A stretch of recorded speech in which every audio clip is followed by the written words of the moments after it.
दोस्तों मैं लेकर आ गया हूँ आप सभी के लिए आइलैंड ऑफ चिलियांग का नेक्स्ट एपिसोड। इसके सीजन 2 के एक साथ 4 एपिसोड रिलीज हुए हैं, तो फिर इसके एपिसोड जल्दी जल्दी आएंगे। तो फिर चलो बिना देरी किए करते हैं इसे स्टार्ट। लास्ट एपिसोड में हमने देखा था कि जिंग ने पानी में कूदकर अपने आप को डिस्ट्रॉय कर दिया था, लेकिन हमें पता नहीं चला था कि जिंग सच में मारा गया है या फिर नहीं। इधर जियाओ जी, लिंगजी और तुली उस ब्रासलेट को ढूंढने के लिए आगे निकल गए थे। आइलैंड ऑफ चिलियांग के एपिसोड 28 में हम देखते हैं जिंग उसी केव में बैठा होता है जिस केव में वह जुआन से मिला था। वह कुछ समय पहले के फ्लैशबैक को याद करता है जहां वह जैसे तैसे बच गया था और उसे वहां पर चैनरीन का मैसेज मिला था। और तभी एक आवाज वहां पर कहती है कि यहाँ ऐसा क्या है जिससे कि जिंग तुम भी यहाँ आए हो। पर जिंग कहता है कि आप निश्चिंत रहें, यहाँ पर कोई खतरा नहीं है। तो फेंग लाओ बाहर आती है। वह कहती है कि फेंग लाओ कहती है कि मुझे उम्मीद नहीं थी कि यहाँ ऐसे भी लोग हैं जो कि तुम्हें भागने में मदद कर सकते हैं। चलो यह जगह मिलने के लिए काफी अच्छी है। अब तभी वहाँ पर चैनरीन आते हैं। वह कहते हैं कि मिस, वह जिंग से कहते हैं कि जिंग मैंने तुम्हें जुआन के माध्यम से पिछली बार मैसेज भेजा था। यह सुनकर जिंग उनसे पूछता है कि कल पूरे द्वीप में होने वाली तबाही से आपका क्या मतलब है, आप मुझे क्या बताना चाहती हो, आप कृपया क्लियर बताइए। चैनरीन कहती है कि मैं उस वर्ष की सच्चाई को जानता हूँ जिस सच्चाई को तुम जानना चाहते हो। मैं तुम्हें बता दूं, मैं गॉड रियल्म में तुम्हारे पिता का ओल्ड मिनिस्टर था। यह सुनकर जिंग कहता है कि क्या आप भी सच में एक गॉड हैं। इस पर चैनरीन कहते हैं कि हाँ, वैसे क्या तुम्हें मिस फेंग ने गॉड्स के बारे में नहीं बताया। इस पर जिंग कहता है कि नहीं, हमारी कभी भी इस टॉपिक पर बात नहीं हुई। यह सुनकर चैनरीन कहते हैं कि तो फिर ठीक है, आज मैं तुम्हें सब कुछ संक्षेप में बताऊंगा। मैं और तुम्हारे पिता गॉड रियल्म में रहा करते थे। गॉड रियल्म में रहना यानी कि इस ब्रह्मांड की ऊर्जा के संतुलन को बनाए रखने की जिम्मेदारी होती है। गॉड रियल्म में 4 मेजर क्लैन थी जो कि लार्ज अमाउंट में एनर्जी लेवल को कंट्रोल करती थी। त्यांजी क्लैन, लोजी क्लैन, जुआनजी क्लैन, युंगजी क्लैन, और इसमें से तुम्हारे पिता त्यांजी क्लैन से थे। तुम्हारे पिता का ओरिजिनल नेम जिंग कोई है और तुम्हारी मां लूजी गॉड क्लैन से थी। इन्हें पहले कुन जिंग के नाम से जाना जाता था। मैं गॉड रियल्म में जिंगजी से पहले ही परिचित था। जिंग यह सुनकर सोचता है कि शायद इसीलिए मेरी माँ ने मुझे मेरा कोड नेम जिंग जुआन दिया था। फिर चैनरीन से सवाल करता है कि तो फिर आप कहाँ से आए हैं। वह कहते हैं कि मैं भी तुम्हारे पिता के ही क्लैन से हूँ। और रियल्म में एक बार अचानक से काफी बड़े चेंजेस हुए जिससे कि कुछ क्लैंस के बीच वॉर स्टार्ट हो गई। कोई और मैं एक मिशन को पूरा करने के लिए एक साथ निकले थे,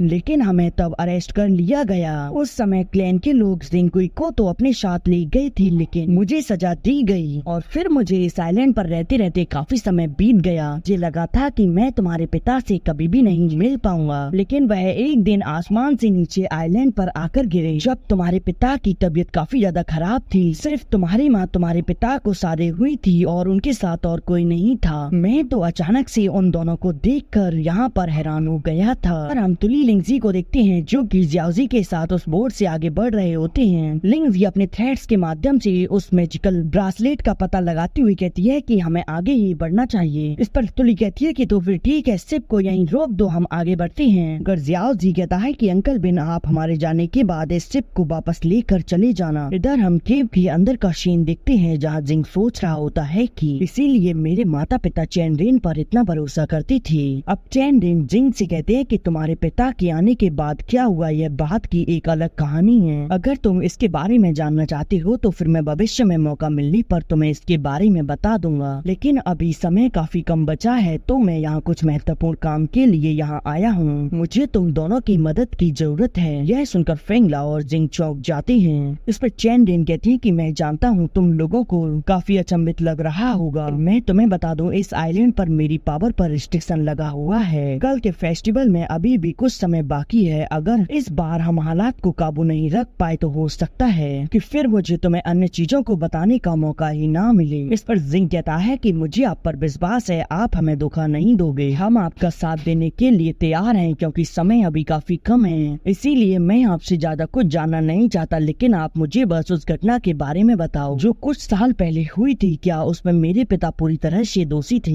इस पर चैनरीन कहते हैं कि नहीं, उसमें हम सभी शामिल थे। जब हम दोबारा आइलैंड पर मिले थे तब हम लोगों के मन में गॉड रियल्म में वापस जाने की इच्छा थी। मैंने तुम्हारे पिता को यहाँ से निकलने के रास्ते के बारे में बताया था उस समय चेंग जाओ स्टार अरे का अध्ययन कर रहा था, तो मैंने उसकी किताबों में से कुछ चित्र चुरा लिए थे। यह सुनकर फेंग लाओ कहती है कि क्या चेंग जाओ ने कॉन्स्टलेशन अरे को मास्टर कर लिया है? यह तो गॉड्स का सीक्रेट है। चैन रिन कहते हैं कि उस वक्त यह देखकर मैं भी हैरान हो गया था, लेकिन फिर मैंने उन चित्रों को जिंगकुई को दिखाया जिसे उसने आसानी से पहचान लिया था। जिंगकुई ने भी एक बार यूनाइटेड प्रोटेस्ट सोसाइटी में कॉन्स्टलेशन अरे का अध्ययन किया था। जिंगकुई ने बताया था कि उस फॉर्मेशन को कंट्रोल करने के लिए एक कन्वर्टर की आवश्यकता होगी जो कि लार्ज अमाउंट में एनर्जी को कन्वर्ट कर सके। जिंग सोचता है कि इसीलिए पिताजी ने वांग जियान फेंग को बनाना शुरू किया था। एंडिन बताते हैं कि उस समय फॉर्मेशन को बनाने के लिए बाकी के इंग्रेडिएंट्स और फाइल की आवश्यकता थी। ये मैंने जिंगकुई को चेंग जाओ से मिलने का सुझाव दिया और फिर एक दिन जंगल में तुम्हारे पिता चेंग जाओ से मिले और जैसा सोचा था वैसा ही हुआ। चेंग जाओ ने सारी कंडीशन स्वीकार कर ली थी, लेकिन फिर बाद में चेंग जाओ को पता चल गया था कि जिंगकुई एक पावरफुल कन्वर्टर आर्टिफैक्ट बना रहा है, इसीलिए उसने मुझे जिंगकुई पर नजर रखने के लिए भेजा। उसने मुझे ऑर्डर दिया कि जैसे ही वांग जिया फेंग बन जाए तो फिर मैं तुरंत उसे चुरा लूं, क्योंकि चेंग जाओ खुद उस फॉर्मेशन को कंट्रोल करना चाहता था। और फिर समय रहते मैंने तुम्हारे पिता के साथ मिलकर प्लानिंग की। मैं चेंग जाओ को बहाना देता रहा। फिर कुछ समय बाद चेंग जाओ को मुझ पर से भरोसा उठ गया। यह सुनकर फेंग लाओ कहती है कि शायद इसीलिए चेंग जाओ तुम पर संगीन आरोप लगाता है। जिंग कहता है कि आप आगे बताइए, आगे क्या हुआ? जिंग बताते हैं कि तुम्हारे पिता और मैं चेंग जाओ से काफी सावधान रहते थे। मैं जानता था कि चेंग जाओ एक चालाक व्यक्ति है, लेकिन चेंग जाओ ने कुछ महत्वपूर्ण इन्फॉर्मेशन को छुपा लिया था कि हमें फॉर्मेशन की पूरी जानकारी नहीं मिली। चेंग जाओ को भी खुद भी ऐसी उम्मीद नहीं थी कि उस समय ऐसा हो जाएगा। इधर हम तुली को देखते हैं जो कि वहाँ मौजूद गड्ढे में भरे पानी को देख रही होती है और वह उस पानी के गड्ढे में अपना मुंह डालकर नीचे देखती है, लेकिन तभी उसे पता चलता है कि इस गड्ढे में पानी नहीं, यह तो बस एक इल्यूजन है। तुली अपने लोगों को शांत करते हुए कहती है कि यह देखो, यहाँ से अंदर जाने का रास्ता है। और फिर तुली उसमें अंदर कूदते हुए नीचे केव के अंदर आ जाती है और फिर जियाओजी और लिंगजी भी उस केव के अंदर आ जाते हैं। अब वह लोग आगे बढ़कर उस केव के अंदर जाने लगते हैं। फिर चैन रिन केव के अंदर जिंग को बताते हैं कि चेंग जाओ ने टू हाउस से एक डील की थी जिसे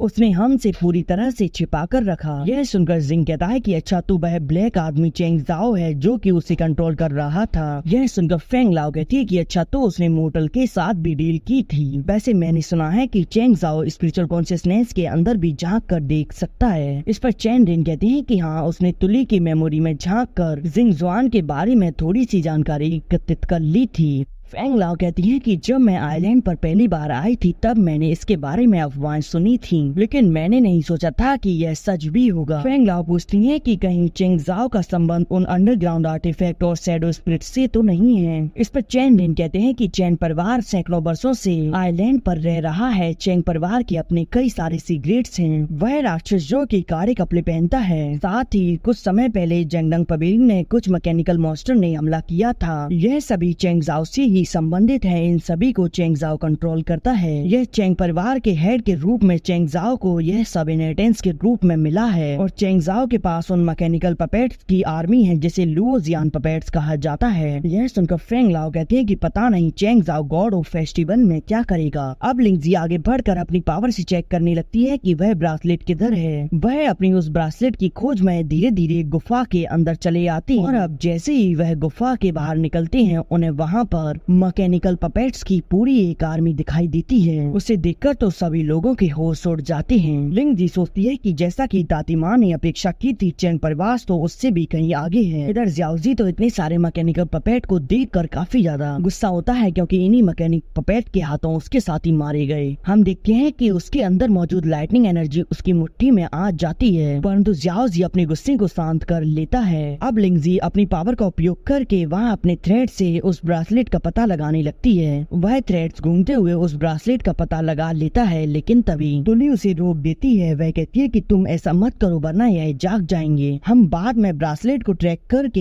इन सभी को सभी के सामने एक्सपोज कर देंगे। और यह कहकर वह काफी स्पीड से उस गुफा से बाहर भागने लगते हैं। तो चैन रिन उस गुफा से थोड़ी देर के लिए बाहर आते हैं जिससे कि फेंग लाओ और जिंग अपनी बातों को डिस्कस कर पाए। फेंग लाओ तुरंत वहाँ एक साउंड बैरियर बनाकर जिंग से पूछती है कि क्या तुम्हें इस पर भरोसा है। इस पर जिंग कहता बताया कि चैन रेन ने अपनी आइडेंटिटी का ट्रम्प कार्ड की तरह उपयोग किया, हमें उसका साथ देकर एक बार इसे ट्राई जरूर करना चाहिए। यह सुनकर फेंग लाओ कहती है कि ठीक है, तो फिर मैं वापस जा रही हूँ तैयारी करने के लिए। यह कहकर वह केव से बाहर जाने लगती हैं। चैन रेन अंदर आ रहे होते हैं। तभी चैन रेन फेंग लाओ से कहते हैं कि आपको आइलैंड पर आए 10 साल हो गए। मैं जानता हूँ आपको अपनी बॉडी को इस आइलैंड पर रहकर मेंटेन करने में काफी दिक्कत हो रही होगी। इस पर फेंग लाओ कहती है कि हाँ। चैन रेन कहते हैं कि तुम मुझ पर भरोसा कर सकती हो, मैं समय आने पर तुम्हारी मदद जरूर करूंगा। इस पर फेंग लाओ कहती है कि तुम्हें ज्यादा घुलने की जरूरत नहीं है, तुम्हें सिर्फ अपने काम से मतलब रखना चाहिए, तुम्हें अपनी बाउंड्रीज को पार नहीं करना चाहिए। फेंग लाओ यह कहकर वहाँ से आगे बढ़ जाती है। अब यह सुनकर चैन रेन गहरी सांस लेते हुए कहती है कि इसे अभी भी मुझ पर भरोसा नहीं है। अब चैन रेन जिंग के सामने एक मैकेनिकल आर्मर की बॉडी ले आते हैं। वह कहती है कि यह मेरी बरसों की छिपाई गई मेहनत है। चैंग जाओ गॉड ऑफ फेस्टिवल के दौरान इन पपेट्स का उपयोग करेगा, तो फिर तुम इन्हें पहन कर उन्हीं में घुल मिल जाना। इस पर जिंग कहता है कि आपको पहले वापस जाकर ज्वान से मिलकर देखना चाहिए कि क्या वह ठीक है, क्योंकि चैंग जाओ को पता चल गया होगा कि ज्वान ने मेरी मदद की है। इस पर चैन रेन कहते हैं कि तुम चिंता मत करो, ज्वान एक अच्छा लड़का है, मैं उसे अपने तरीके से प्रोटेक्ट करूंगा, तुम कल सुबह के लिए तैयार हो जाओ। यह कहकर चैन रेन वहाँ से जाने लगते हैं। तभी जिंग कहता है कि अंकल चैन, आपकी कड़ी मेहनत के लिए आपका धन्यवाद। इस पर चैन रेन कहते हैं कि मुझे इस बात का अफसोस है कि मैं तुम्हें बड़े होते हुए नहीं देख पाया, लेकिन मुझे उम्मीद है कि तुम्हारे माता पिता की सोल हेवन से तुम्हें देखकर काफी ज्यादा खुश होगी। और अब वह यह कहकर वहाँ से चले जाते हैं। और अब जिंग भी उस आर्मर को देखते हुए अपने माता पिता को याद करने लगता है। इसी के साथ यह एपिसोड यही एंड हो जाता है। दोस्तों, मैं आपको एक न्यूज देना चाहता हूँ। मैंने एक व्हाट्सएप चैनल बनाया है जहाँ पर मैं आने वाली सीरीज के पोस्टर और प्रीव्यू अपलोड करता हूँ, और बाकी कोई भी इंफॉर्मेशन हो तो मैं वहाँ पर डालता हूँ। तो फिर आप लोग जल्दी से उसे ज्वाइन कर लो, क्योंकि वहाँ पर मैं जो भी नई सीरीज स्टार्ट करने वाला होता हूँ उसके बैनर और प्रीव्यू अपलोड कर देता हूँ। साथ ही perfect world, BTTH, soul land, solo star के भी प्रीव्यू को अपलोड करता हूँ। तो फिर आप लोगों को उसे ज्वाइन कर लेना चाहिए। उसका लिंक डिस्क्रिप्शन में दिया हुआ है, तो फिर आप उस पर क्लिक करके उसे ज्वाइन कर सकती हो।